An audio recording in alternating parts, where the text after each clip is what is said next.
भाइयों और बहनों, एक बहुत ही सेंसिटिव टॉपिक लेकर के मैं आपके सामने उपस्थित हूँ। जब हम अपने बच्चों को संस्कार दे रहे होते हैं कि तुम्हें एक अच्छा नागरिक बनना है, तुम्हें देश के लिए कुछ काम करना है, देश हित के लिए, मानव हित के लिए, तो साथ ही साथ हम उनसे ये भी अपेक्षा करते हैं कि वो अपने क्लास में अव्वल रहें, वो ऊंचे दर्जे के ऑफिसर बन जाएं, वो वो कुछ कर लें जो एक इंसान की चाहत होती है। चाहने से क्या होता है? इंसान अपनी किस्मत भी लेकर के आता है। किस्मत और कर्म यानी भाग्य और कर्म जब मिल जाते हैं तभी मनुष्य वैसा जीवन जीता है। आप केवल चाह लें, चाहने से हर रास्ते नहीं मिल जाते हैं। जिनको मिल जाते हैं उनका भी कहीं ना कहीं वो भाग्य होता है कि वो कहाँ खड़े हैं, किस स्थान पर हैं, किस परिवेश में हैं, किस धर्म जाति भाषा में हैं। ये बहुत सूक्ष्म विषय है, इसको हमें स्वीकार करना पड़ेगा कि हर बच्चा एक जैसा नहीं होता। सारे भाई बहनों में अपनी अपनी अलग अलग जिसको हम बोलते हैं कि एक पर्सनैलिटी होती है, उनका एक चरित्र व्यक्तित्व होता है। 3 अगर बहुत बुरे होते हैं तो एक उसमें मानो संत निकल जाता है। अब वह जो संत निकलता है उसके विचार अलग होते हैं, उसके जो क्रियाकलाप होते हैं वो अलग होते हैं, उसकी चाहनाएं अलग हो जाती हैं, इच्छाएं अलग हो जाती हैं। तब माता पिता को ये लगने लगता है कि यह तो फेल्योर है। हो सकता है उसके मार्क्स बहुत अच्छे नहीं आए लेकिन वो बहुत अच्छा इंसान हो, इससे कोई फ़र्क नहीं पड़ता किसी को। बस वह अच्छा कमाया क्यों नहीं, वह अच्छे से रहा क्यों नहीं, वह एक ऊंचा अफसर क्यों नहीं बन गया, उसका बैंक बैलेंस बहुत ज़्यादा क्यों नहीं बन गया। सभी लोग इस बात को जानने लगे हैं और मानने लगे हैं कि आध्यात्मिक जीवन का और सामाजिक जीवन में अंतर तो होता है। और वो व्यक्ति जो आध्यात्मिक होता है वो चीज़ों के पीछे भागता नहीं। भागने का अर्थ है येन केन पराकरेण, कुछ भी करके हमको वह हासिल करना है, वह रुपया, वह पैसा, दौलत, सत्ता, संपत्ति, सब कुछ। तो उसमें क्या हो रहा है आप देखिए, लिव इन रिलेशनशिप जो है वो क्या है, ये जो लव जिहाद है वो क्या है। अच्छा, क्यों हो रहा है ये सब? क्या प्राप्त करने के लिए, क्या मिल जाएगा ऐसा करके? कुछ नहीं। हम सब सिर्फ वासनाओं के पीछे भागेंगे। पैसा रहेगा, महल रहेगा, सब कुछ भी रहेगा, तब भी हम वही काम करेंगे और खुश नहीं रहेंगे। हम अपने पार्टनर को खुश नहीं रख सकते। एक समय आता है जब आपका मन उब जाता है। लेकिन पति पत्नी का रिलेशन ऐसा होता है जिसमें एक बंधन तो है, गरिमा है, और उस गरिमा को आसानी से तोड़ा नहीं जा सकता है, इसलिए वह निभ जाता है। थोड़ा कम, थोड़ा ज़्यादा, थोड़ा नरम, थोड़ा गर्म, और वह निभा लिया जाता है क्योंकि उसमें एक समाज की भी बात होती है कि क्या ऐसा है कि हमारी आपस में पटेगी नहीं, या हम अलग हो जाएंगे तो समाज क्या बोलेगा, हम में बर्दाश्त करने की क्षमता नहीं। ये नज़रिया जब होता है तो इंसान सह लेता है, जी जाता है। और हम सब जानते हैं कि पति पत्नी का फिर रिश्ता धीरे धीरे प्रगाढ़ हो जाता है एक आयु होने के बाद। लेकिन लिव इन रिलेशनशिप में यह कभी नहीं होगा। उसमें केवल और केवल वासनाएं तृप्त होंगी, और जहाँ पे भी अधिकार आप दिखाना शुरू करेंगे ये जहर बन जाएगा।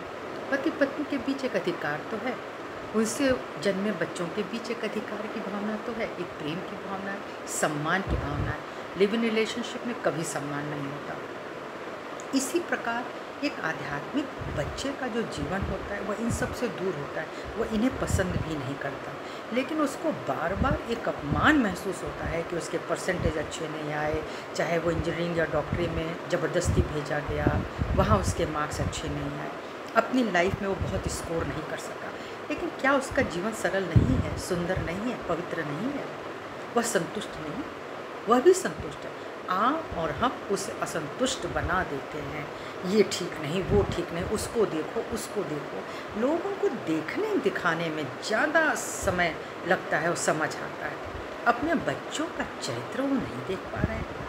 वो कितना बड़ा सोना है, वो हीरा है, वह लोगों की इज्जत करता है, सबकी भावनाओं को समझता है।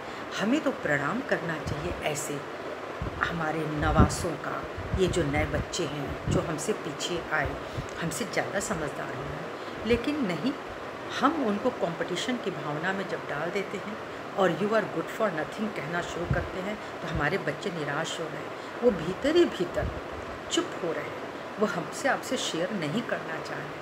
ये ठीक बात नहीं है। क्या हो जाएगा अगर थोड़े वो फेल्योर हो गए तो? जीवन संतुष्टि का नाम है और संतुष्टि का आनंद आत्मा से आता है। जब तक आत्मा में प्रसन्नता नहीं होगी, जीव कभी प्रसन्न नहीं होता। चाहे वह कोई भी सत्ता में पद हासिल कर ले, चाहे वह नौकरी के बहुत ऊंचे मुकाम पे भी चले जाए, तब भी लोग सुसाइड करते हैं, तब भी लोग गोली मारते हैं दूसरों को। यानी असंतुष्टि ही हमको जीवन से परे धकेल देती है। लेकिन जब संतुष्टि होती है तो हम ये मान के चलते हैं कि ईश्वर का दिया है, यह जीवन किसी और कार्य के लिए आया है, बस उस कार्य को करने के लिए हमें परमात्मा से यानी सुप्रीम पावर से कनेक्ट होना होगा। और इस कनेक्शन की एक जो ध्यान वाली धारणा है उसको पकड़ना पड़ेगा। कुछ देर चुपचाप हमको अपने सहस्त्रार में निर्विचार होकर के समझना पड़ेगा कि हम धरती पर क्यों हैं। हम जीवात्मा हैं, उससे पहले हम एक आत्मा थे, एक सुंदर आत्मा। लेकिन जब वो जीव स्वरूप में आता है तो उसके कहते हैं 7 औराज होते हैं, जो 7 चक्र होते हैं, वह गड़बड़ होने लगते हैं, भ्रांतियाँ आ जाती हैं, भवसागर में हम इतने डूब जाते हैं कि जो क्लियर कट मामला है वो हमको दिखता नहीं है। तो हम क्यों आए हैं वो हम भूल जाते हैं। पढ़ाई करो, लिखाई करो, शादी करो, विवाह करो, बच्चे करो, ये करो, वो करो, अगर उसमें जरा सा भी चूक हो जाए तो तुम्हारी चूक है। ऐसा कैसे हो सकता है?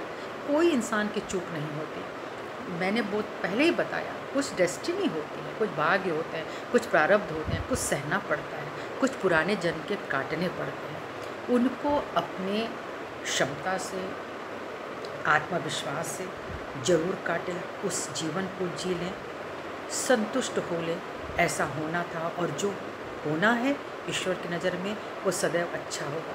हमें दुख होता है हमारा ये छिन गया या हमें ये नहीं मिला, लेकिन आप नहीं समझ सकते कि पूरे परिदृश्य में, पूरे जिसको हम कहते हैं पूरे एस्पेक्ट को देखते हुए ईश्वर हमारे लिए क्या तय करते हैं, ये हम नहीं जान पाते। लेकिन हम संतुष्ट रह सकते हैं, हम प्रभु को धन्यवाद दे सकते हैं कि आपने जो हमें जीवन प्रदान किया उसे अपने से जोड़ लीजिए, अपने आदेश से संचालित कीजिए। ये जो धर्म परिवर्तन और यह सब करके हम लोग केवल मनुष्य का सुंदर कीमती जीवन नष्ट कर रहे हैं। आप मनुष्य को मनुष्य बनाइए, आप अपने बच्चों को सुंदर स्थितियाँ प्रदान करें, कोमल बनाएं, करुणामय बनाएं, जो किसी की सेवा सहायता कर सकते हैं।